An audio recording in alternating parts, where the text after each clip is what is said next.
ভারতের জন্য দুঃসংবাদ। আর অল্প কিছু সময় পরে ইন্ডিয়া ভার্সেস নিউজিল্যান্ডের চ্যাম্পিয়ন ট্রফির ফাইনাল ম্যাচ। তার আগেই দুঃসংবাদ, বিরাট কোহলির চোট। কেন এমন হলো?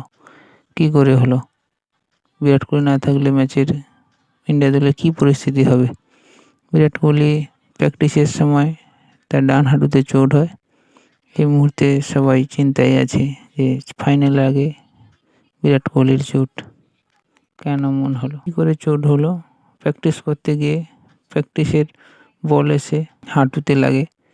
তারপরে বিরাট কোহলি কিছুক্ষণ যন্ত্রণায় ছটফট করে পরে ফিজিও এসে বর্তমানে এখন বিরাট কোহলি সুস্থ আছে। ম্যাচের খেলবে কিনা এখনও জানা যায়নি।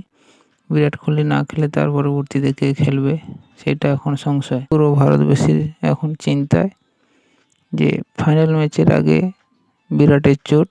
ফাইনাল ম্যাচে বিরাটের রিপ্লেসমেন্টে কে খেলবে? বিরাট নিজে থেকে বলছে চোট থাকলেও তিনি চ্যাম্পিয়ন ট্রফি ফাইনাল অবশ্যই খেলবে। আনন্দের বিষয়, বিরাট কোহলি নিজে থেকে বলেছেন তিনি যে চ্যাম্পিয়ন ট্রফি ফাইনাল খেলবে। চোটটা এত গুরুতর নয়, বর্তমানে এখন সুস্থ আছে। এই হচ্ছে ব্যাপার। দেখা যাক ফাইনালে কী হয় নিউজিল্যান্ড ভার্সাস ইন্ডিয়ার ফাইনাল ম্যাচে। এই ছিল আজকের ভিডিও। ভিডিওটি ভালো লাগলে লাইক, কমেন্ট, শেয়ার করুন। ধন্যবাদ।